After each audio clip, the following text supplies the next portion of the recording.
전능하사 천지를 만드신 하나님 아버지를 내가 믿사오며 그 외아들 우리 주 예수 그리스도를 믿사오니 이는 성령으로 잉태하사 동정녀 마리아에게 나시고 본디오 빌라도에게 고난을 받으사 십자가에 못 박혀 죽으시고 장사한 지 사흘 만에 죽은 자 가운데서 다시 살아나시며 하늘에 오르사 전능하신 하나님 우편에 앉아 계시다가 저리로서 산자와 죽은 자를 심판하러 오시리라.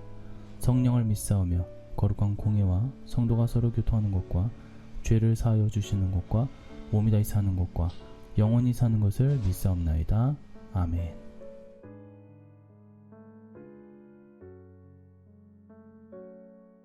여호와 하나님이 동방의 에덴에 동산을 창설하시고 그 지으신 사람을 거기 두시니라. 아멘. 할렐루야. 오늘은 제3장 새하늘과 새 땅의 축복 가운데 네 번째 가옥과 농작물의 축복이라는 말씀 주제로 은혜의 말씀을 나누어 보고자 합니다. 이 역시 세 가지로 나누어서 살펴보고자 하는데, 첫 번째로 역시 천지창조의 회복을 대입하여 말씀을 나누겠습니다. 창세기에 하나님께서 에덴의 동산을 창설하시고 아담을 거기 두셨다라는 말씀이 있습니다. 이 말씀 안에 가옥의 축복이 담겨져 있습니다. 에덴을 아담의 집으로 볼 수 있기 때문입니다. 동산은 울타리를 치다라는 말에서 파생된 단어로 본래는 울타리로 둘러싸여 있는 안전한 장소를 의미합니다. 한편 세계 여러 민족의 설화를 살펴보면 인간의 최초 거주지가 낙원이었다라는 것이 많은데, 이는 인류의 원조가 살던 에덴 동산에 대한 변형된 전승들이라고 볼 수가 있습니다. 여하튼 하나님께서 에덴에 창설하신 동산은 울타리로 둘러싸인 안전한 장소였습니다. 그렇다면 그것이 집이 아니고 무엇이겠습니까? 또 에덴은 기쁨이라는 뜻을 가지고 있음을 이미 밝혔습니다. 종합하자면 에덴 동산은 울타리로 둘러싸여 있는 안전하고 기쁨의 장소였습니다. 하나님께서 아담에게, 인류에게 그토록 살기 좋은 집을 허락하신 것입니다. 이것이 하나님께서 새하늘과 새 땅에서 주시겠다고 한 가옥의 축복과 같은 축복이 아니고 무엇이겠습니까? 창세기 2장 25절 아담과 그의 아내 두 사람이 벌거벗었으나 부끄러워하지 아니하니라. 첫사람 아담 부부에 관한 말씀입니다. 두 사람이 벌거벗었으나 부끄러워하지 아니했다라는 것은 두 사람 사이가 편했다라는 것이죠. 아무 꺼리낌이 없었다라는 거예요. 그렇게 편하며 남을 의식하지 않고 꺼리낌 없이 행동할 수 있는 것, 그것이 바로 집입니다. 집이야말로 안식처이며 가장 나의 평안이 있고 즐거운 곳이다 라고 할 수가 있겠습니다. 그래서 즐거운 나의 집이란 노래도 만들어지지 않았습니까? 즐거운 곳에서는 날 오라 하여도 내 쉴 곳은 작은 집 내뿐이리, 내 나라 내 기쁨 길이 쉴 곳도 꽃피고 새 우는 집 내 집뿐이리. 이렇게 생각한다면 아담 부부가 범죄하여 에덴에서 추방된 것은 집을 잃었다라는 표현도 맞을 수 있습니다. 여기서 다만 이사야 65장 새하늘과 새 땅의 가옥의 축복을 천지창조의 회복이라는 측면에서 볼 수 있다는 것을 우리는 유념해야 됩니다. 새하늘과 새 땅의 축복은 무엇입니까? 그것은 엄청난 축복이며 그 중에 하나는 가옥의 축복입니다. 그리고 가옥의 축복은 천지창조의 회복이라는 측면에서 집과 같이 편안하고 안전했던 에덴 동산의 회복입니다. 창세기 1장 29절의 말씀을 보면 하나님이 이르시되 내가 온 지면에 심해진 모든 채소와 씨가 진 열매 맺은 모든 나무를 너희에게 주노니 너희의 먹을거리가 되리라. 하나님께서 아담 부부에게 식물을 주셨음을 알게 하는 말씀입니다. 최초의 인류에게는 채식만 허용되었습니다. 육식은 노아 홍수 사건 직후에 허용되었습니다. 이로 보아 하나님의 원뜻은 육식이 아닌 채식 위주의 식단인 게 분명합니다. 물론 그때의 먹을거리는 지금의 것과는 비교가 안 되었을 것입니다. 지금은 다 오염되었겠죠. 믿고 먹을 수 있는 게 지금은 하나도 없습니다. 아담 부부의 타락은 그들 자신에게만 영향을 끼친 것이 아니라 그 사건 이후로 우주 만물이 오염되었고, 시간이 흐를수록 오염의 정도는 더해지고 인류의 죄가 점차 쌓이는 것에 정비를 하게 됩니다. 그렇지만 에덴 동산에서의 먹을거리는 죄로 물들지 않은 것이었다는 이야기죠. 전혀 오염되지 않았다라는 것입니다. 그러므로 당시 에덴은 가옥의 축복과 함께 농작물에 이 축복이 있는 곳이었다고 보아야 합니다. 아니, 그때의 에덴은 새하늘과 새 땅이었습니다. 창조의 축복, 새하늘과 새 땅의 축복이 가득한 곳이 하나님께서 창설하신 본래의 에덴 동산이었던 것입니다. 그렇지만 죄는 하나님의 축복을 모두 잃게 하였습니다. 창세기 3장 17절, 아담에게 이르시되 내가 내 아내의 말을 듣고 내가 내게 먹지 말라 한 나무의 열매를 먹었은즉 땅은 너로 말미암아 저주를 받고 너는 내 평생에 수고하여야 그 소산을 먹으리라. 아담이 하나님의 명령에 불순종한 결과 땅이 저주를 받았습니다. 땅이 아담으로 말미암아 저주를 받았다라고 했습니다.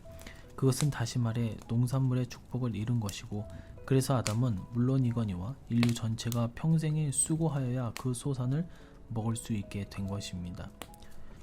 이사야서 65장 21절에서 23절의 말씀을 보면 가옥과 농산물의 축복을 회복하는 모습이 7가지로 나타납니다. 첫 번째는 가옥을 건축하고 그 안에서 사는 것이고, 건축한 데에 타인이 살지 않습니다. 둘째는 포도나무를 심고 열매를 먹습니다. 세 번째는 심은 것을 타인이 먹지 않습니다. 네 번째는 그 손으로 일한 것을 길이 누린다 했습니다. 다섯 번째는 수고가 헛되지 않습니다. 여섯 번째는 생산한 것이 재난을 당하지 않습니다. 일곱 번째는 그들과 그들의 후손이 여호와의 복된 자의 자손이 된다 했습니다. 항상 같은 흐름이 이어집니다. 하나님의 창조는 복입니다. 복된 것입니다. 그것이 에덴 동산의 모습이요, 거기에는 가옥과 농산물의 축복도 가득합니다. 하지만 아담 부부가 범죄하여 그 축복을 잃고 만 것입니다. 이사야 선지자 당시의 이스라엘 민족은 아담 부부처럼 하나님 앞에 범죄한 상태였습니다. 그 결과 이스라엘이 바벨론의 포로로 끌려갈 것이 예언되었고, 그 예언대로 성취되었습니다.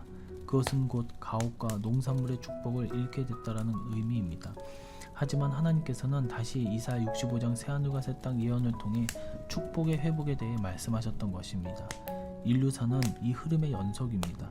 인간이 죄를 범하면 새하늘과 새 땅의 축복은 상실되는 것이고, 반면 하나님께서 다시 구원의 은혜를 베푸시면 그 축복이 회복되는 것입니다. 에덴 동산도 그 이야기이고, 이사야 때의 이스라엘 민족의 바벨론 포로 생활과 귀환도 그 이야기입니다. 예수님의 초림으로 이루어진 일도, 예수님 재림으로 이루어진 일도 결국 그 이야기입니다. 그러므로 성경과 인류사 전체를 새하늘과 새 땅의 축복 상실과 회복의 이야기로 보아도 좋을 것입니다. 창세기 3장 18절, 땅이 내게 가시덤불과 엉겅퀴를 낼 것이라 내가 먹을 것은 밭의 채소인즉. 게다가 새하늘과 새 땅의 축복과 상실은 우리 자신의 삶에서 겪는 실제적인 이야기도 합니다. 아담이 범죄한 이후 땅이 저주를 받습니다. 그래서 땅이 아담에게 가시덤불과 엉겅퀴를 내었다는 말씀인데, 이것이 아담의 이야기인 동시에 우리 자신의 이야기이기도 합니다. 어째서입니까? 우리가 하나님께 범죄할 때 우리의 생업은 이를테면 황무지가 되는 것입니다. 그래서 아주 부실한 소출밖에는 거둘 것이 없게 되는 것이죠. 하지만 우리가 하나님께 돌아오면 새하늘과 새 땅의 축복이 임합니다. 가옥과 농산물의 축복이 회복되는 것입니다. 그래서 범사의 형통의 은혜를 입는 것입니다. 그래서 우리는 예수님을 믿어 예수님 안에 거하는 자, 언제나 새하늘과 새 땅의 가옥과 농산물의 축복에 거하는 자로 살아야 될 줄로 믿습니다. 이것이 우리가 말하는 안 좋은 복, 기복적인 신앙이 아니라 하나님께서 주신다고 하는 것, 죄를 멀리하고 선한 행위를 하며 하나님을 따르는 자들이 마땅히 누려야 할 복인 줄로 믿습니다. 기도하겠습니다. 할렐루야. 하나님 아버지 감사합니다. 오늘도 우리가 새하늘과 새 땅의 축복 가운데 가옥과 농산물의 축복에 대해서 말씀을 나누어 보았습니다. 우리가 이 땅에 살면서 배고프면 밥을 먹어야 되고, 또한 추우면 옷을 입어야 되고, 우리가 거할 곳도 있어야 됩니다. 우리가 욕심을 너무 과하게 부리면 안 되겠지만 우리가 필요한 것들은 반드시 있어야 합니다. 주님, 이런 것들을 주님께서 채워주시옵시고, 또한 우리의 영적인 부분에서도 영원히 거할 그 천국을 우리가 그 소망을 품고 살아갈 수 있도록 은혜를 내려 주시옵소서. 항상 믿음의 행위로 우리가 드러나는 삶을 살아갈 수 있도록 인도하여 주시옵시고, 다시 오실 예수님의 이름으로 기도드리옵나이다. 아멘. 주기도문으로 새벽 예배를 마치도록 하겠습니다. 하늘에 계신 우리 아버지여, 이름이 거룩히 여김을 받으시오며 나라의 임하옵시며 뜻이 하늘에서 이룬 것 같이 땅에서도 이루어지이다.